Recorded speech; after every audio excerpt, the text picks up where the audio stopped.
There are 3 points in this story. Just 3. And they will stay with you for the rest of your life. A man walked onto the Family Feud stage for one reason. Not for the cameras, not for the experience, not because he'd always wanted to be on television. He walked onto that stage because his daughter was dying. Her name was Lily. She was 7 years old. She had a laugh that her father described to anyone who would listen, to anyone who asked, as the kind of laugh that makes a whole room believe everything is going to be okay. She had a stuffed elephant named Captain. She had a favorite flavor of popsicle and a least favorite vegetable and an opinion about everything, and she was not shy about sharing any of it. And she had leukemia. Stage 3. Diagnosed 14 months before the day her father, a man named Thomas, stood at the podium on Family Feud, wearing a suit that was clearly not his own, borrowed from a brother. You could tell by the way the shoulders sat slightly wrong, trying to win $200,000 for her treatment. Thomas was 34 years old. He'd been a single father since Lily was 2. Her mother had left when the responsibility of parenthood turned out to be something other than she'd imagined. He worked 2 jobs, delivery driver during the day, warehouse inventory at night. He slept 4 to 5 hours most nights. He had not taken a vacation in 5 years. He owned 2 suits total, and he'd borrowed a third one from his brother for this. He had applied to be on Family Feud 6 months earlier. Had gone through the audition process, the interview process, the paperwork process. Had assembled a team, his mother, his sister, his brother-in-law, and his next-door neighbor of 12 years, a retired school teacher named Mr. Ellison, who had watched Lily grow up from the window of a shared backyard and had waited and hoped. Because the top prize in the fast money round, if you scored 200 points, was $200,000. And $200,000 was exactly the cost of the experimental treatment protocol that Lily's oncologist had identified as her best remaining option, exactly, to the dollar. Thomas had looked at that number on a medical invoice, and then looked at the prize amount on the Family Feud website, and felt the kind of coincidence that you don't fully believe, but can't ignore. The kind that makes you wonder if the universe is, occasionally, paying attention. He and his family played the game. They played it well. They moved through the rounds with the kind of focused, quiet competence that comes from people who understand that the stakes are not abstract. Every answer mattered, every point, every second. They made it to the fast money round. Steve Harvey brought Thomas to the podium. And here, right here, in this moment, is where you need to understand something about Steve Harvey that most people don't. By this point in the show, Steve Harvey knew. He had been told, during the pre-show interviews, about Lily, about the leukemia, about the treatment, about the $200,000. He knew all of it. And he made a decision that very few hosts would make. He decided not to treat Thomas differently because of it. He decided that the most respectful thing he could do, the thing that honored Thomas's dignity as a man, was to treat him like a competitor. Not a charity case, not a story. A man who had come to play. So he set up the fast money round the way he always does. He ran Thomas through the questions.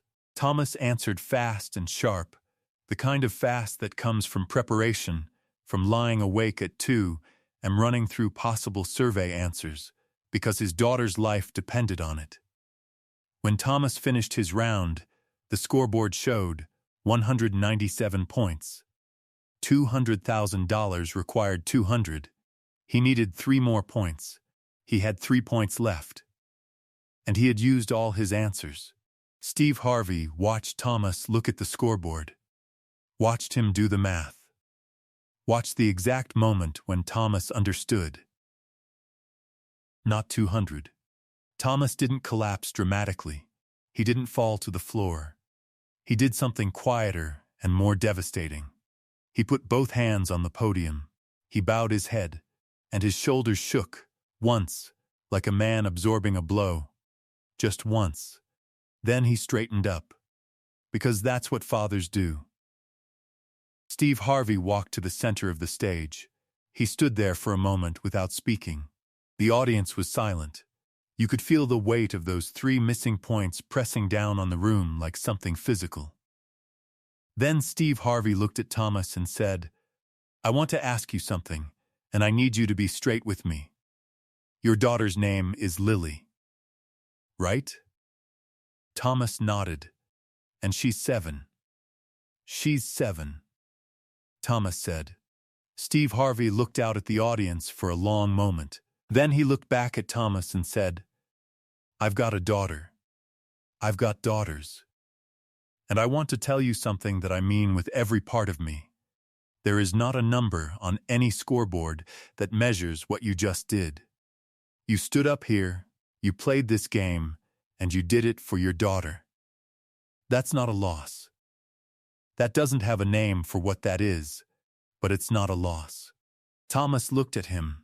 His eyes were full. "But I'm going to tell you something else," Steve Harvey said. "You're not leaving this stage with 197 points. A pause that seemed to stretch time. Because I already talked to the producers.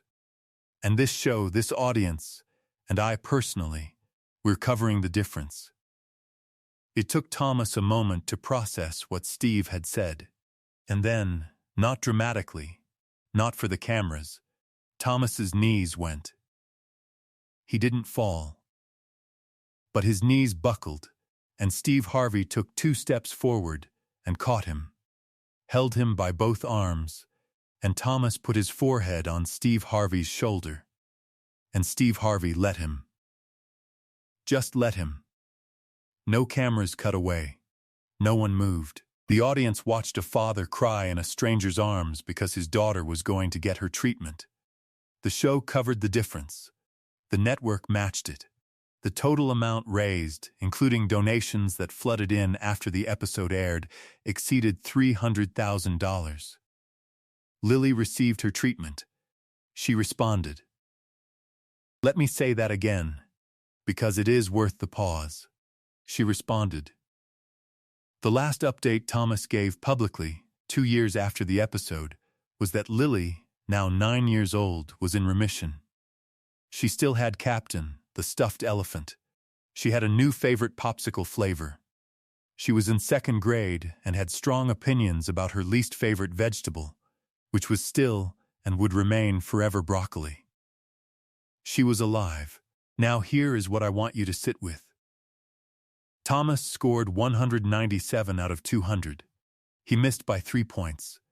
3, and the world he woke up in after the taping of that episode, the world Lily woke up in, was completely different from the world they would have lived in at 196 or 195 or 190. 3 points.